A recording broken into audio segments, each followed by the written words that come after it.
Qu'est-ce qu'une lesbienne sans sein? Une omoplate. Pourquoi les hommes aiment-ils les blagues sur les blondes? Parce que ce sont les seules blagues qu'ils comprennent. Des blagues pinçantes circulent sur les tables. L'association du mouvement rural de jeunesse chrétienne a fait le pari de l'humour pour pousser à la réflexion autour des genres et des sexualités. Mais cette fois, à table, pas d'oncle fermé d'esprit ou de grand-mère d'un autre temps, ils ont tous entre 17 et 30 ans. Les langues se délient, les tabous tombent, que les débats commencent. Ça dédramatise un peu plus le truc, quoi.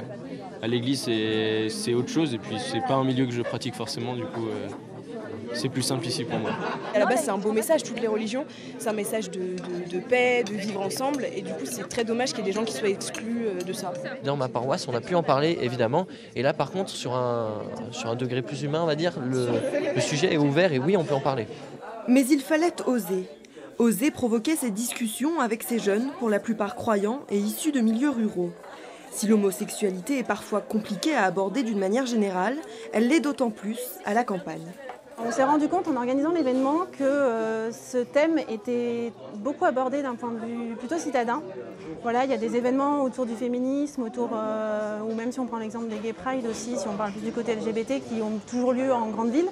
Et du coup, là, l'idée, c'était de parler en rural, comment on voit les choses. Igor a 25 ans. Il est croyant et a lui-même fait face à ce genre de problème. C'est pas par rapport à la religion que ça a été difficile, je dirais plutôt que c'est par rapport au cadre familial, au cadre de l'école, scolaire, au cadre autre, au cadre rural pour le coup. Je pense que c'est quelque chose qui bloque pas mal sur ces questions. Il y a certaines positions de l'Église qui, moi, me paraissent rédhibitoires, mais à mon sens. Et c'est pas pour autant que le dialogue doit s'arrêter là, en fait. Il faut essayer de dépasser ça et puis de trouver les personnes qui sont capables de vous répondre, qui sont capables d'être ouverts au dialogue quoi qu'il arrive et quelle que soit la situation. Ce week-end, il n'y aura que de la tolérance au menu, un espace hors des jugements pour se pencher sur ce que disait Raymond DeVos, lui aussi avec humour. Il est malséant d'avoir des idées larges pour qui a l'esprit étroit.